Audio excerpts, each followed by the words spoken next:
gimana kasusnya ketika bapaknya nggak tahu apa yang terjadi sama anaknya nggak mau ngasih tahu juga apa yang terjadi dengan hidupnya dia ke bapaknya. Pada akhirnya kan gap itu ada dan dia jadi tidak punya figur ayah karena ayahnya nggak tahu, dianya pun nggak mau. Data statistik 70% dari mahasiswa merasa salah pilih jurusan. Karakteristik Gen Z bahwa dalam beberapa tahun, let's say dalam 2 tahun bisa 3 kali, 4 kali ganti-ganti pekerjaan. Jadi menurut Papi, Gen Z ini bosenan? Bosenan.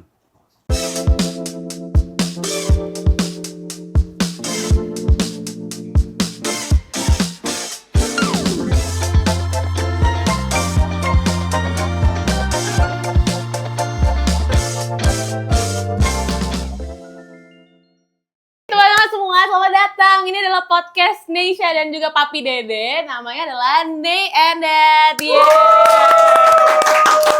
Ini episode pertama, jadi kita mau mengenalkan podcast terbaru kita, ya nggak, Dad? Oke. Dad kan maksudnya bapak. Ya, betul. Gitu. Kebetulan nama Papi juga Dede, jadi panggilannya Dad. Jadi kalau dipanjangin jadinya Papi Dad. What? Papi Dad? Kok jadi kayak Papi Dad gitu? Papi Dede gitu ya. Papi Dede. Dad or Daddy, kira-kira gitu lah. Jadi ini maksudnya Nay, it stands for Neisha. Neisha. Dad itu adalah Dad Dede. Dede. Atau Dad, panggilan Papi. Ngerti lah ya. Daddy. Jadi Daddy itu sebetulnya gini, Nes. Daddy itu sesuatu yang sifatnya boleh dikatakan ayah, papi, bapak, ataupun juga abi. Ya kan, zaman sekarang kan kita panggilan ayah macam-macam. Yang paling penting adalah kenapa harus Nay dan kenapa harus Dad? Gimana, Nay? Nah, coba dijawab bapaknya. Ayo dong, kamu dong. Jadi kita berdua came up with this idea bahwa wah, sepertinya kita semenjak aku beranjak dewasa, kita kurang nih kayaknya banyak waktu untuk dulu-dulu kan kita sibuk masing-masing, terus habis itu jarang ketemu, jarang punya waktu bonding bareng. Tapi makin kesini makin banyak kegiatan yang ternyata Neisha banyak mencontoh Papi juga ternyata. Neisha banyak melihat look up to Papi juga dalam hal apapun, career wise, kehidupan, apapun itu. Yeah. Karena makin nyambung ngobrolnya. Gimana kalau kita bikin podcast? Ya nggak sih? Podcast ini kan sebetulnya tujuannya adalah untuk ya bapak-bapak di sana ya atau mungkin juga orang tua di sana yang kadang-kadang dengan anaknya belum tentu punya kebondingan. Karena anak-anak seperti Neisha ini kita sebutnya adalah Gen Z, Gen Z. Sementara kayak Papi itu adalah gen kolonial lah kurang lebih ya. Gitu. Kolonial 45 ya kalau nggak salah ya. Jadi ada isu yang sekarang ini lagi rame, yaitu disebutnya adalah daddy's issue. Daddy's issue itu artinya mungkin disebutnya daddy issue. Kurang hubungan antara anak dengan ayah dengan bapaknya itu kurang nyambung. Iya, ada gap. Sebenarnya Papi juga sama Neisha ada gap, ya. Ini kalau di belakang Neisha tuh gambar Neisha masih bocil. Waktu masih kecil-kecil. Itulah momen paling bahagia seorang ayah bersama dengan anaknya. Tapi kemudian ketika anaknya sudah grow up, udah makin besar, nah posisi itulah yang mungkin boleh dikatakan bapaknya sibuk atau mungkin anaknya juga mulai menemukan kehidupan yang baru. Betul. Dan kita lagi mencoba bonding kembali. Benar nggak? Betul. Jadi nih, ini sarana kita bonding. Wede. Masa mesti ditepokin dulu dari sini? Oke. Tapi berhubung kita ngomongin soal daddy issue ini, sebagai episode 1 kita masuk podcast ini adalah hal yang menarik yang banyak juga dialami sama Gen Z, khususnya teman-teman Neisha. That's why isu ini sangat dekat dengan kita. Apalagi anak cewek juga. Anak cewek kan melihat sosok ayah itu harusnya sebagai hero-nya dia, terus abis itu pelindungnya dia, dan ketika sosok itu hilang atau sosok itu dia rasa jauh dari dia, pada akhirnya banyak anak-anak yang mencari sosok ayah justru di orang-orang lain. Justru di cowok-cowok lain, pacar-pacarnya kah, atau sahabat-sahabat cowok yang lain, sehingga dia lebih banyak keluar rumah. Apakah itu sebuah masalah?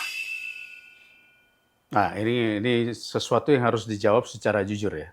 Jadi gini, setiap ayah pasti akan melihat anaknya itu precious. Precious itu berarti sangat berharga sekali. Jadi tentunya ketika ada orang lain berusaha masuk ke dalam anaknya, bapak itu pasti akan proteksi. Dia pasti akan istilahnya zaman dulu tuh papi kalau waktu zaman pacaran sama mami itu, kalau perlu bapaknya udah langsung nenteng golok gitu. Apa loh gitu ya. Nah, udah ada kayak gitunya.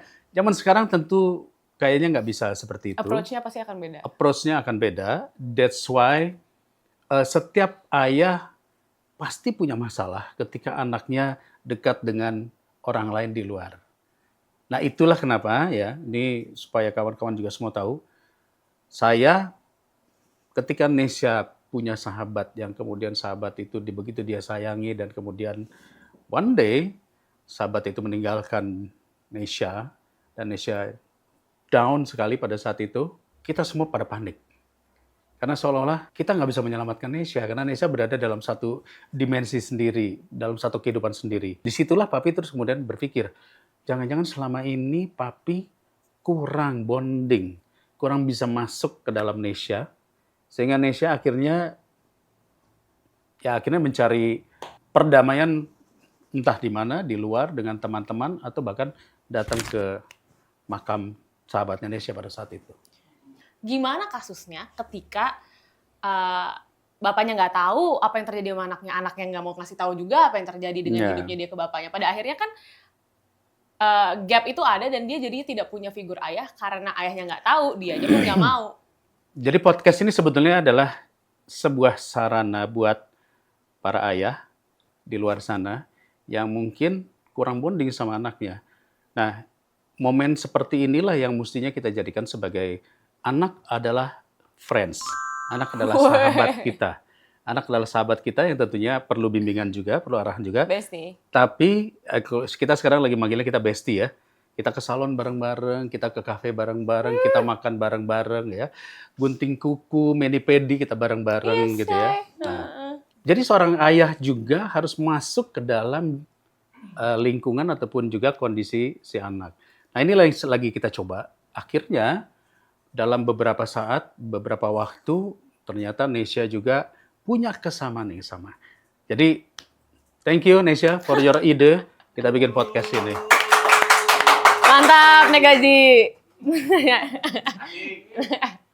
Tapi gini, kurangnya figur ayah, apakah berdampak pada masa depan anaknya? Kayak, si anak jadi bingung nih mau mengarahkan hidupnya kemana. Terus karena kan menurut Nesya ya, di keluarga kita papi sama mami selalu yang ngasih, oke, Nesya mau kemana bebas, asalkan arah tujuannya mau kemana, cita-citanya kemana bebas, tapi kita arahin, kita kasih pokoknya asal itu positif kita dukung. Tapi gimana kalau misalnya banyak anak-anak yang merasa gue nggak tahu nih hidup gue mau kemana, abis ini gue cuma jalanin aja sekolah terus lulus nggak tahu mau ngapain. Apakah itu juga karena kurangnya figur ayah? Menurut papi? Ya, memang sekarang lagi tren ya, lagi zaman disebut dengan generasi sandwich ya, seolah-olah ada beban dari atas, punya beban sendiri, lalu kemudian gue mau kemana sih gitu, gue mau ngapain sih gitu. Apalagi zaman sekarang udah lebih banyak, misalnya satu contoh, lapangan kerja tuh seperti apa, lalu kemudian pendidikan yang cocok seperti apa. Nah, hal-hal inilah yang membuat para Gen Z itu jadinya berpikir, ini gue harus ngapain ya ke depan. Dan ini statistik ya, Des ya. Data statistik 70% dari mahasiswa merasa salah pilih jurusan. Iya. Ya kan? Ini satu data juga bahwa banyak Gen Z beranggapan bahwa gue gampang nyari kerja, gue bisa pindah-pindah kerja semudah mungkin. Tapi realitanya banyak hampir 60% Gen Z juga itu sulit mendapat pekerjaan saat ini. Yang sesuai dengan dia passionnya dia, bidangnya dia. Nah, itulah kalau dikatakan kenapa bisa begitu? Karena nggak ada yang mengarahkan. Bisa jadi ayahnya, ibunya tidak bisa mengarahkan karena sibuk mencari uang, atau karena kondisi perekonomian yang sedang menurun, akhirnya ayahnya sendiri disibukkan untuk survive. Nah, itu yang membuat akhirnya anaknya jadi nggak tahu harus ngapain. Betul. Gitu. Apakah itu background-nya karena kesalahan pendidikan? Apakah itu background-nya karena kurangnya kasih sayang di rumah? Atau pergaulannya yang salah? Banyak faktor, Nes. Ya, kalau kita mau jujur, pendidikan kita dalam 20 tahun terakhir ini begitu-begitu aja. Sementara dunia berubah, industri berubah. Kita sudah masuk industri 4.0, society 5.0 berkembang. Teknologi artificial intelligence dan lain-lain. Sementara kita masih dididik dengan pola yang sama. Nah, kalau misalnya dilihat apakah kemudian anak-anak Indonesia ini akan berkembang menjadi anak-anak yang cerdas, ini butuh proses panjang. Kenapa ya Nes ya? Karena kita ini menuju bonus demografi. Oke, semuanya mungkin udah tahu ya bonus demografi seperti apa. Bonus demografi itu artinya dalam kurun 20 tahun ke depan, anak-anak muda seperti Indonesia itu akan mendominasi penduduk Indonesia. 70% penduduk Indonesia itu nanti isinya anak-anak muda. Yang disebut sebagai generasi produktif. Ya. Nah, jika pendidikannya baik dan tepat, arahan orang tuanya juga tepat, mereka akan menjadi pemimpin-pemimpin yang hebat. Tapi jika tidak, maka anak-anak ini akan kehilangan arah dan kemudian mulai berpikir, saya mau jadi apa, ngapain, atau pengangguran, atau nanti mager, main game, judi online, ataupun juga hal-hal lainnya yang negatif. Dan tidak tercapai generasi emas. Yang Nesya tangkap dari obrolan ini adalah bahwa karena perkembangan zaman, pada akhirnya generasi Nesya lah yang harus menyesuaikan dengan zaman itu. Karena ketika generasi Papi, apakah Papi mengalami hal seperti ini, seperti Gen Z saat ini ketika Papi muda? Apakah dari Papi muda, Papi udah tahu mau jadi apa? Ya. Kebayang nggak? Apakah Papi yang sekarang nih udah kebayang dari dulu? Sebenarnya Papi waktu kecil udah bermimpi suatu saat akan jadi Sudah coba ada disebut punyanya apa nih? Gitu ya. Jadi gini Nes. Ini filsafat Papi ya dalam hidup. Kita boleh berjalan seperti air. Kita bisa ke kiri, ke kanan, mengikuti, tetapi sampai di tujuan. But, kita harus punya mimpi. Mimpi kita itu harus setinggi langit dan harus kita lemparkan. Siapa tahu nyangkutnya di bulan. Jadi, the point is adalah, mimpi kita itu akan menjadikan kita hari ini. You never can reach 100% of your mimpi. Tapi at least 95% itu bisa kita capai. Betul. Sama kayak generasi sekarang nyebutnya manifesting. Yes, that's true. Jadi selama ribuan tahun dalam generasi apapun juga manusia itu punya yang disebut dengan manifesting dreams. Itu disebut dengan positive thinking. Betul. Nah, menuju positive thinking itu seseorang harus mampu mengeluarkan, atau kita menyebutnya adalah to cutting out the negative thinking. Kecemasan, ketakutan, kegelisahan, ataupun juga trauma, experience apapun juga yang membuat kita berhenti maju. Mungkin ini kelihatannya serius ya, tapi ini poin penting. Manifesting dreams. Dikasih disclaimer dulu. Enggak. Soalnya begini, jarang loh Papi bisa ngomong seperti ini. Biasanya kita kalau di rumah berantem aja ya. Jadi melalui podcast ini momentum saya bisa ngomong begini sama anak saya. Manifesting dream, jadi mewujudkan impian, itu terjadi jika satu kita konsisten dengan impian itu. Masuk.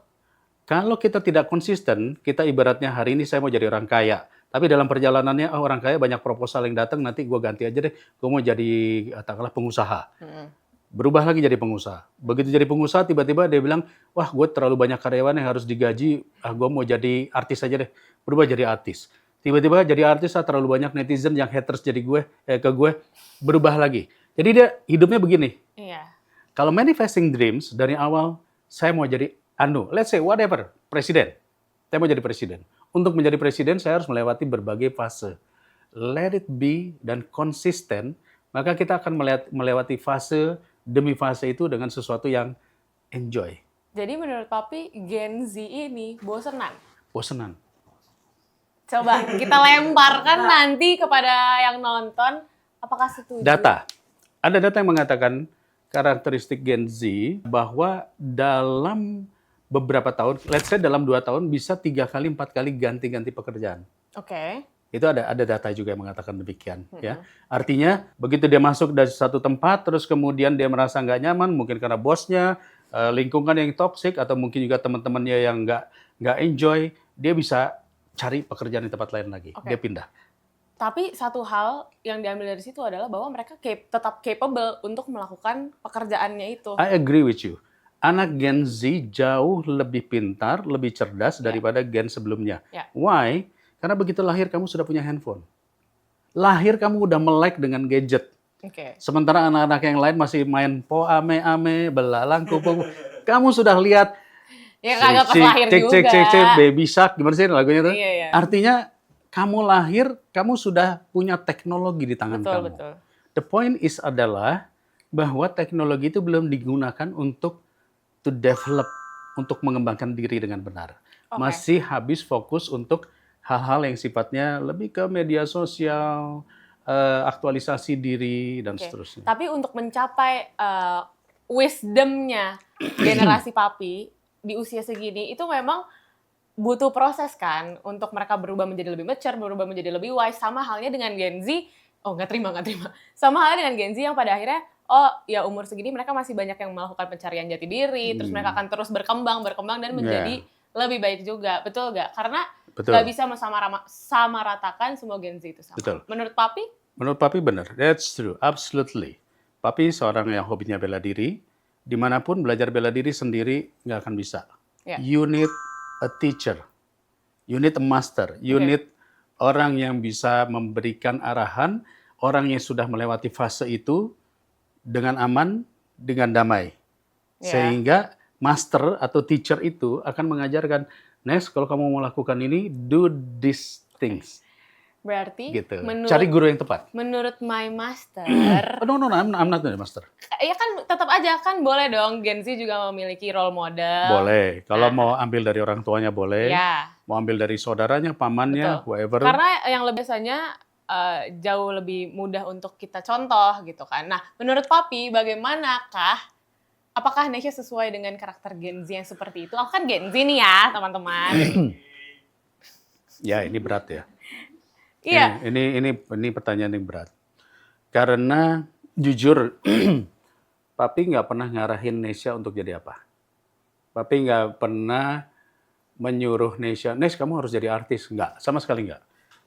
Tapi Nesya sendiri yang kemudian berproses menjadi penyanyi, pemain sinetron, pemain film. Papi nggak nyuruh Nesya taekwondo seperti papi di belakang yang dan 5 ini, bukan ya? Kenapa harus disebut dan 5? Supaya kelihatan. Oke. Tapi Nesya tiba-tiba ikut taekwondo. Kenapa nggak Nesya ikut karate misalnya gitu? Kenapa harus taekwondo? Kenapa harus yang papi jalanin? Artinya tanpa disadari kamu sudah mengikuti track itu. Papi nggak pernah ngajarin Nesya untuk harus tertarik pada politik. Tetapi tiba-tiba kamu ambil jurusan FISIP, ilmu sosial dan politik hubungan internasional. Yang mana kamu mulai berpikir tentang politik dunia, politik apartheid dan sebagainya. So, apakah itu tidak disebut sebagai buah jatuh tidak jauh dari keranjangnya? Bukan, salah. Bukan. Buah tidak jatuh jauh dari pohonnya. Disclaimer, memang aku tidak pernah nonton film papi satupun waktu dulu sampai sekarang. Kok gue disorakin? Udahan aja kali ya podcastnya? Enggak. Terus kedua, nggak pernah juga, karena pas Nesya lahir, papi udah di politik, udah nggak main film kan. Kedua, nggak pernah juga ngeliat papi taekwondo. Ketiga, nggak pernah punya kepikiran arah untuk kayak, gue mau jadi politisi, gue mau apa. Tapi karena emang suka aja dengan dunia itu, dunia HI ya kalau saat ini. Dengan enjoy doing acting, singing, dan sebagainya. Mungkin itu yang dikatakan blood is thicker than water, right? Blood is thicker than water. Blood is thicker than water. Oke. Itu juga bisa karena pada akhirnya itu menjadi privilege juga untuk Nesya. Dan privilege ketika digunakan dengan baik, pada akhirnya juga akan insya Allah menghasilkan output yang juga lebih baik lagi. Amin. Masuk. Jadi gini. Apa yang Nesya sebutkan tadi, ini nggak di brief ya, tadi kita nggak di brief sama tim kreatif ya. Bahwa lingkungan itu sangat berpengaruh.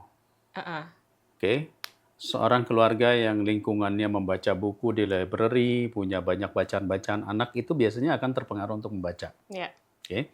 Lingkungan yang sehari-harinya sibuk dengan kreativitas, maka anak langsung tanpa disadari akan mencontoh kreativitas tersebut. Makanya anak penari suka jadi penari, anak penyanyi menjadi penyanyi ya. Jadi pada dasarnya sebetulnya environment memegang peranan penting.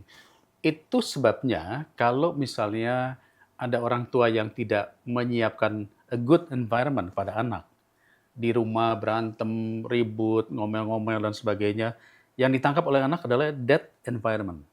Itu yang menyebabkan akhirnya terjadilah fatherless community atau generation. Dia merasa tidak punya ayah, tidak punya ibu, orang tuanya tidak terlalu bisa Involved, dilihat, ya. Ya, jadi akhirnya mencari bentuk di tempat lain. Nah, sebetulnya penting sekali bagi semua keluarga, so bapak, ibu, dan anak menjadikan house, rumah, itu adalah sesuatu yang disebut sebagai heaven. Heaven itu bukan surga ya. Heaven itu tempat nyaman untuk kembali pulang. Mantap. Nesha nyaman nggak pulang? Tuh, Paling nyaman di mana? Di kamar atau di rumah? di kamar. Hah? Di kamar. Di kamar.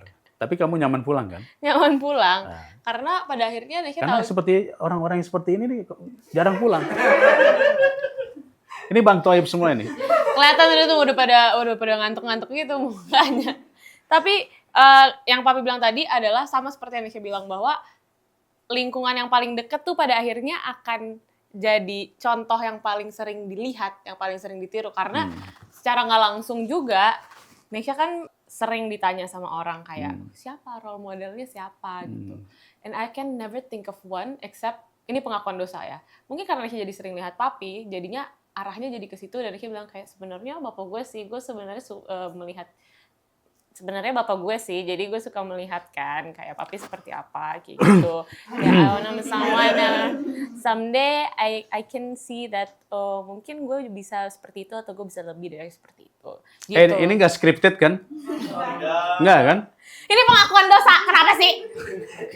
Ya pokoknya gitu ya. Terus abis itu, tapi itu kan menjadi hal yang positif juga. Oke. Karena pada akhirnya Nesha melihat Papi sebagai sosok yang bisa gue contoh gitu. Tapi apakah Papi punya ekspektasi juga sebaliknya terhadap Nesha? Ya, ini, Nes, ini Papi jujur ya, I'm proud of you. Oh, saja bro. Papi Terus? punya anak 2 dan dua-duanya hebat. Ya, dua-duanya hebat. Kakak kamu, Livi, ya, dengan kepandaian dan kecerdasannya, dan kamu dengan segala gagasan-gagasan. Jadi, I'm proud of you. Mantap. Keren. Aku tidak pernah mendengarkan kata-kata itu sebelumnya guys. Jadi kayak, ini sepertinya sangat sweet. Terima kasih ya, Papi ya. Words of affirmation. Soalnya biasanya bapak-bapak kan suka gengsi kan. Nah itu juga yang menjadikan gap antara anak sama bapaknya. Karena bapak juga punya gengsi. Terus merasa kayak, gue cowok kepala kurat gak gini gitu.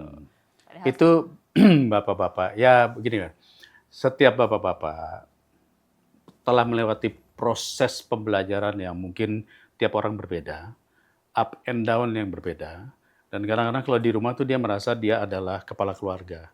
Dan ketika dia merasa kepala keluarga, dia merasa bahwa dia yang harus didengar. Jarang yang merasa bahwa dia harus mendengar.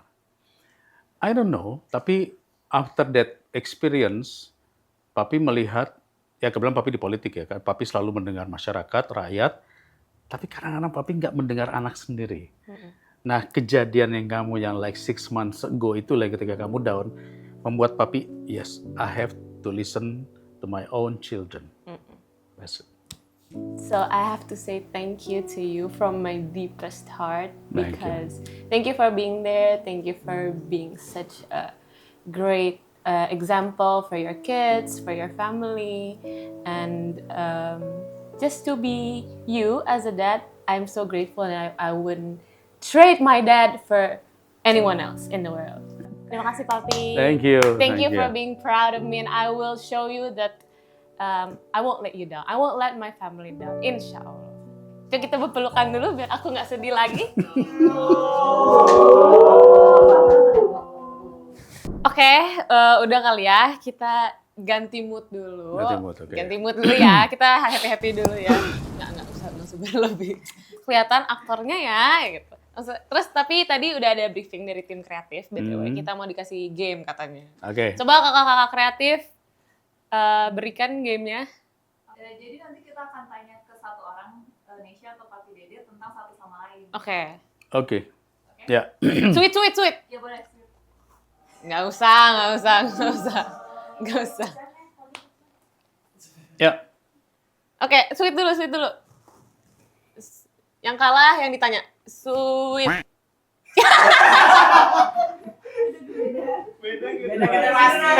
Kelihatan. Gua taunya sweet tuh Gapnya begini. Kelihatan. Ini Gimana? kasih gajah. Ini nih. Salah ya. Oke, ulang. Yaudah. Siapa Oke. yang ngikutin siapa? Ya udah ngikut Nesya. Oke. Siap. 1, 2, 3. Sweet. Ya udah Nesya aja Oke, lah ya. ya. Papi yang kalah ya. Papi tanya dulu. Ayah selalu mengalah.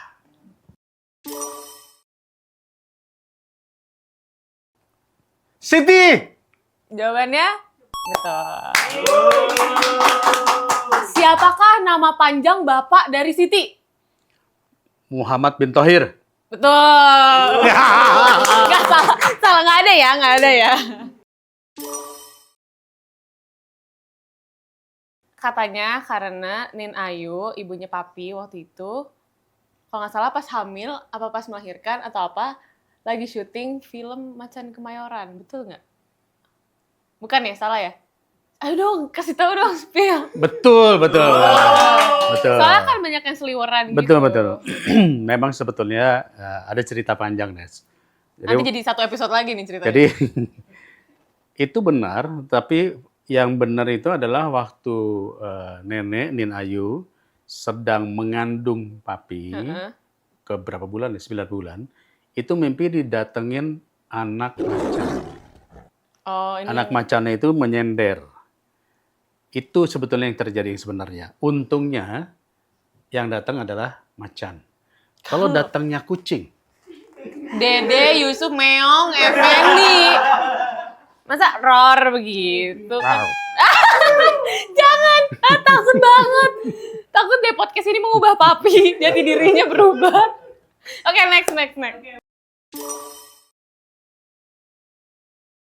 Hah, kena, nggak mungkin tahu. What? Jadi ada yang dia pasang di kamar itu segede gaban.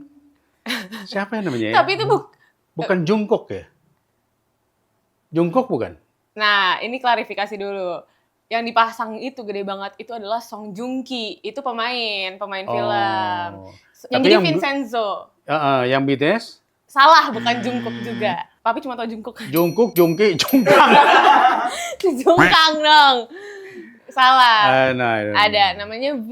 Kim Taehyung. Oh. Kurang bonding. Next. Kalau Papi muda, berarti idolanya udah tua.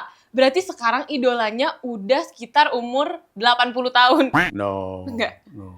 Aku buat tebak. Coba. Pasti pemain action. Hampir. Ayo. Terus. Bukan pemain action. Terus. Pemain, bisa jadi. Bisa jadi. Pemain film kan? Yes. Barat atau Chinese? Bisa. Come on. Ayo clue, Barat atau Chinese? Come on. Barat atau Chinese? Nggak Aku mungkin. pikir menurutku yang satu antara Jackie Chan, yang kedua Tom Cruise, nggak ya, bukan ya? Siapa jawabannya? Mat Solar. Tapi sebenarnya udah benar. Ada 2 sih memang. Bruce Lee and Jackie Chan. Oh, Bruce Lee, betul kan? Arnold Schwarzenegger. Oh, Arnold ya? Oh, Arnold ya? Oh, mirip. Oh, karena masuk politik. Oh, gitu. Iya, yang bikin soal nggak ngasih tahu nih. Iya. Ya, tapi bener loh.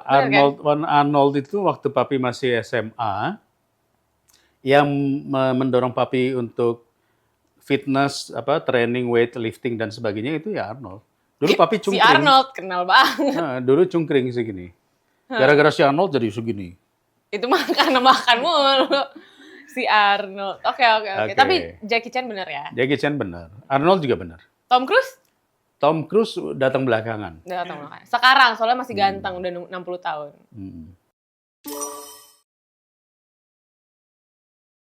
Nesya itu kalau lagi ada 2 faktor yang membuat dia lagi moodnya nggak bagus. Yang pertama PMS, yang kedua kalau lagi kelaparan. Itu berubah.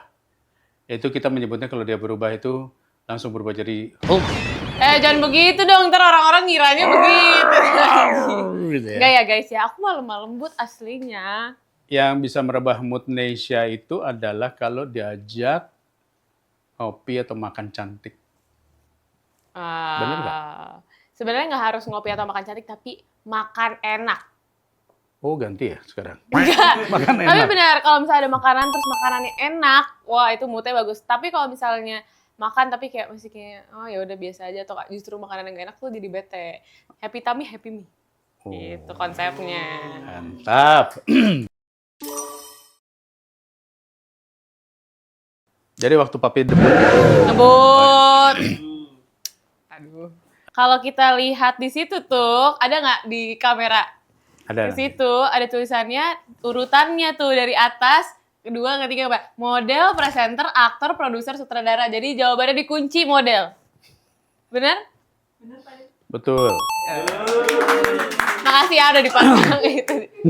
Apa nih maksudnya? Emang dulu kita model. Coba kibas rambut yang mana?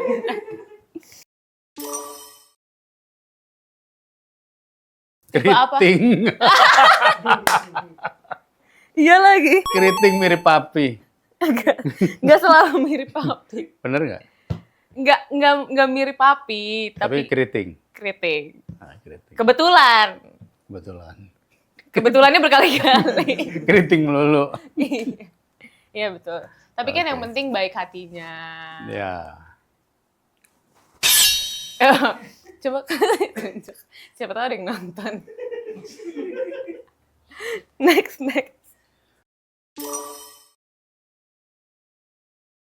What? Papi bakal Iya, Pak. kayak gimana? Itu reaksinya barusan.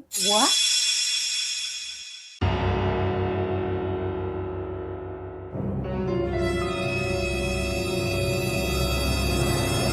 Ya pasti what lah. Ya kan? Pasti what lah. Ya kan?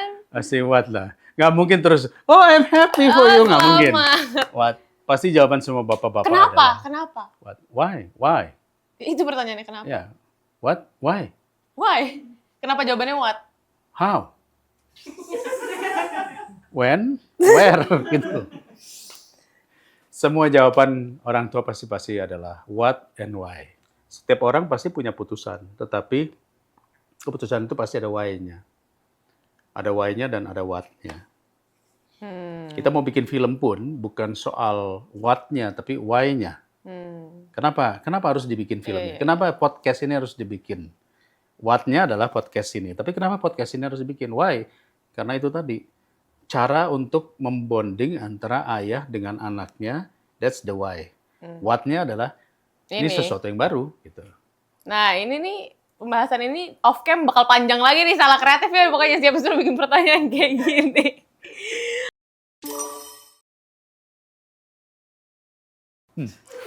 Ya, ya. Namanya IKN. Ya, S. That's coming to reality. Tapi tugas adalah tugas nih. Gak apa-apa, biar papi sama mami duluan di sana. Nah, oke. Jadi reaksi Nesha adalah barusan. Ini menarik juga ya kalau pengen dibahas. Karena pindah ke sebuah tempat yang keluar dari zona nyaman, itu sesuatu perjuangan. But, karena Nesha one day akan berada dalam dunia yang kurang lebih namanya pengabdian kepada masyarakat, nanti mahasiswa juga kamu kan KKN. Kamu harus terjun ke masyarakat juga. Namanya Tridharma Perguruan Tinggi. Itu nanti kamu akan bisa merasakan betapa sulitnya tinggal di daerah lain yang tidak sama dengan daerah kita. Tapi itu kan challenge buat kamu. Dan papi tahu kamu suka challenge. I know that you want it. Ya, oke, itu kita lihat nanti itu untuk urusan di masa depan. Oke. Udah game ya? Oke. Siapa yang menang? Pemenangnya Voting. sama. Karena tadi yang soal idola jawabannya sama-sama salah. Oh ya, oke. Sip. Cukup hari ini sekian untuk ngobrol-ngobrolnya bersama Papi di episode 1 ini. Dan masih banyak lagi yang akan kita bahas juga. Karena untuk bonding ayah. Kita sebenarnya pengen bicara tuh antara lain apa aja sih? Misalnya daddy's issue tadi. Kemudian masalah soal tadi kan, masalah cemas, masalah pengangguran, mental issue. Mental issue, anxiety, Depression, ketidakpercayaan, toxic relation, trust issues. trust issues, Wah, kayaknya bakal banyak banget nih. Bakal banyak banget. Tapi itu akan kita bahas Oke. di episode selanjutnya. Jadi guys, nonton terus episode kita nih and that's you. Bye!